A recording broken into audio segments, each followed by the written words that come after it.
데살로니가 후서 2장 읽겠습니다. 2장 1절에서 12절까지.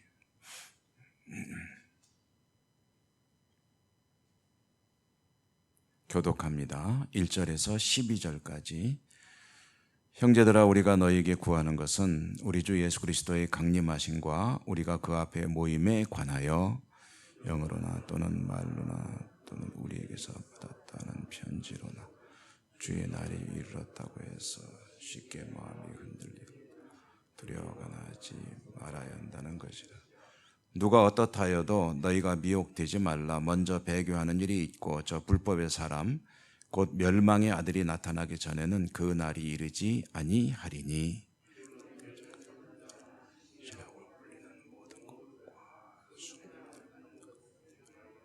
그 위에 자기를 높이고 하나님의 성전에 앉아 자기를 하나님과 내가 너희와 함께 있을 때 이 일을 너희에게 말한 것을 기억하지 못하느냐.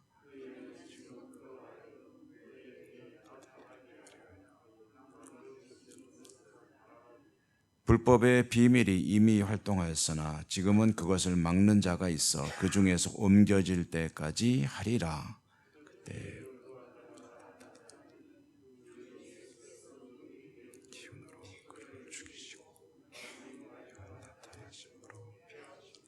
악한 자의 나타남은 사탄의 활동을 따라 모든 능력과 표적과 거짓 기적과 불의의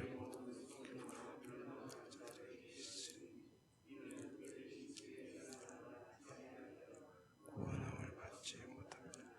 이러므로 하나님이 미혹의 역사를 그들에게 보내사 거짓 것을 믿게 하심은 진리를 믿지 않고 불의를 좋아하는 모든 자들로 하여금 심판을 받게 하려 하심이라.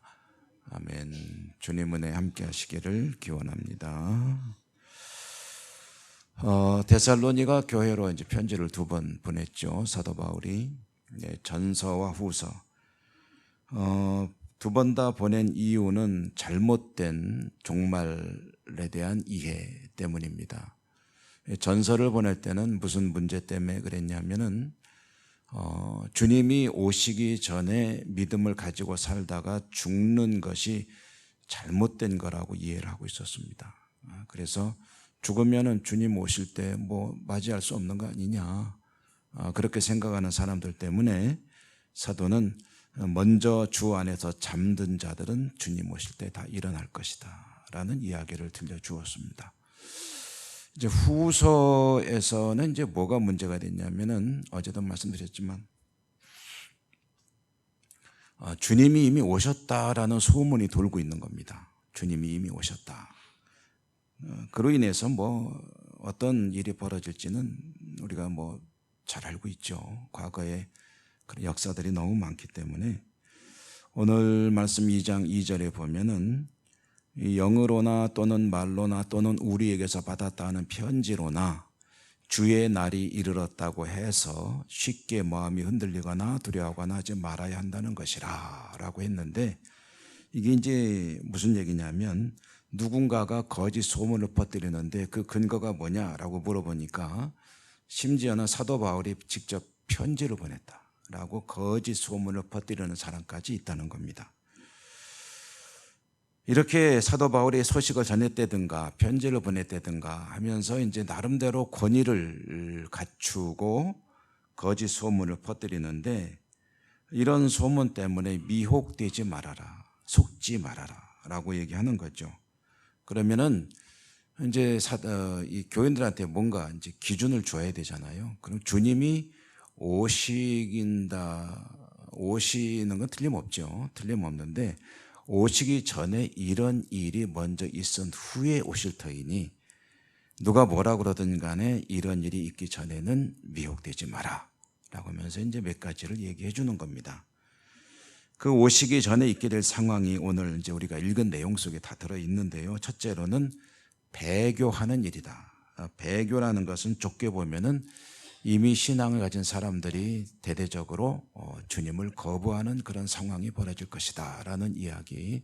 조금 더 넓게 보면 이제 세상이 이제 하나님을 거역하는, 거부하는 그런 상황이 벌어진다 그게 첫 번째 있을 징조이고, 두 번째로는 불법의 사람 멸망의 아들이 나타날 것이다. 불법의 사람 멸망의 아들. 이 존재를 우리가 흔히 이제 부르는 호칭이 이제 적그리스도라고 하죠. 적그리스도.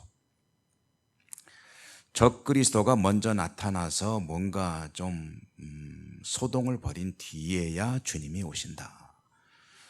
그러면 적그리스도가 누굽니까? 라고 이제 궁금증이 생기겠죠. 그러면은 이제 나름대로 사람들은 이렇게 생각해보고 저렇게 생각해봅니다. 어떤 사람들은 히틀러가 적그리스도다, 어떤 사람들은 뭐 스탈린이다, 뭐 이런 얘기, 또 누구다, 네로다, 뭐 이런 얘기를 자꾸 하는데, 사실 성경이 명확하게 밝혀주지 않으니까 모릅니다. 누군지 알 수는 없습니다. 그리고 성경이 밝혀주지 않는 것은 억지로 이건 뭘 거야 라고 해서 뜻을 풀어보려고 하는 것은 위험한 일이다 라는 거죠.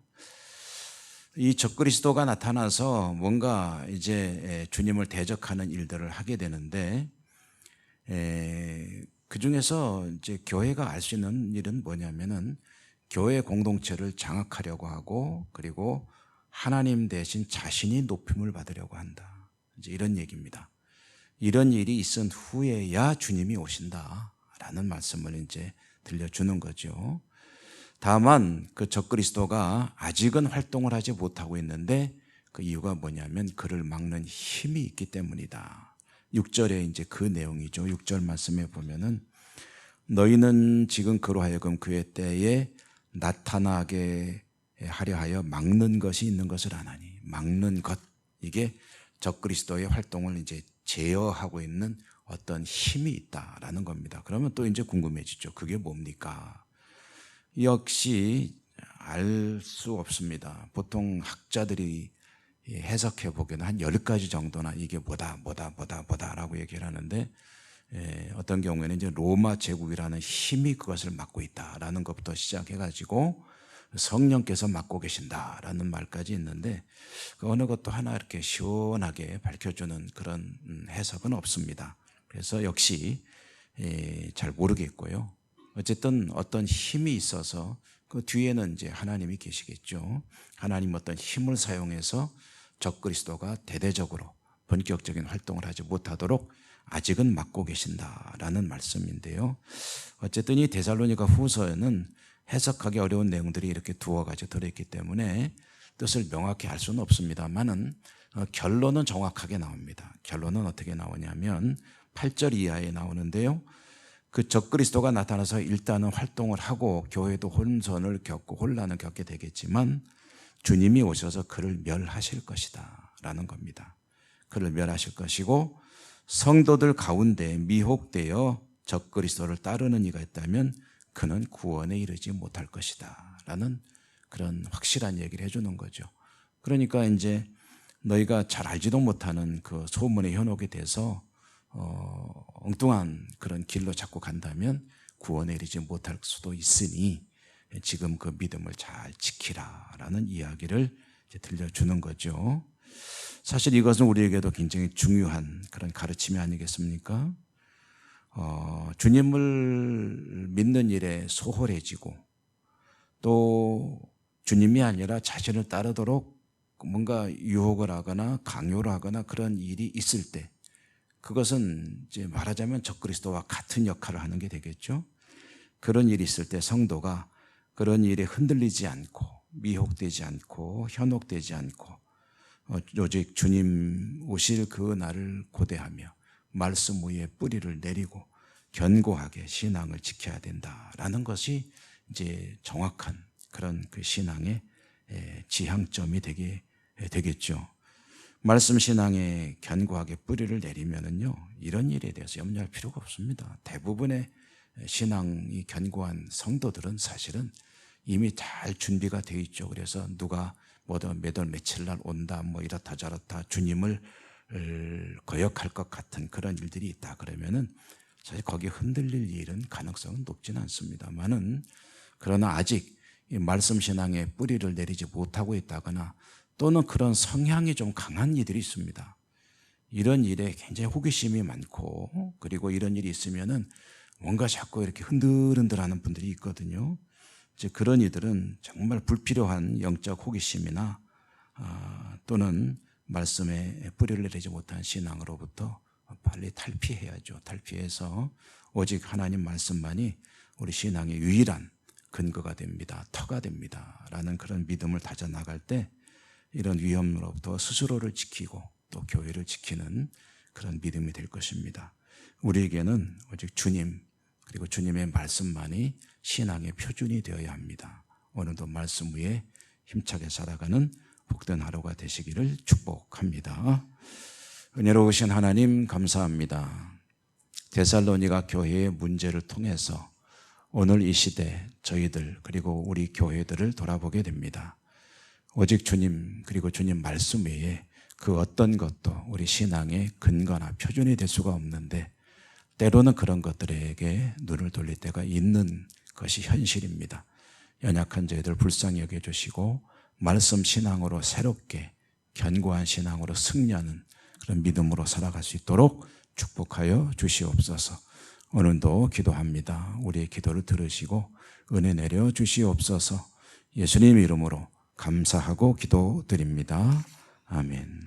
하늘에 계신 우리 아버지, 아버지의 이름을 거룩하게 하시며 아버지의 나라가 오게 하시며 아버지의 뜻이 하늘에서와 같이 땅에서도 이루어지게 하소서. 오늘 우리에게 일용할 양식을 주시고 우리가 우리에게 잘못한 사람을 용서하여 준 것 같이 우리 죄를 용서하여 주시고 우리를 시험에 빠지지 않게 하시고 악에서 구하소서. 나라와 권능과 영광이 영원히 아버지의 것입니다. 아멘. 오늘도 주신 말씀이 여러분의 기도 제목이 되시기 바랍니다. 가지고 나온 개인적인 기도 제목과 여러 가지 기도의 제목들을 하나님 앞에 말씀의 근거에서 기도하시기 바랍니다. 다 같이 주여 한번 부르고 기도하겠습니다.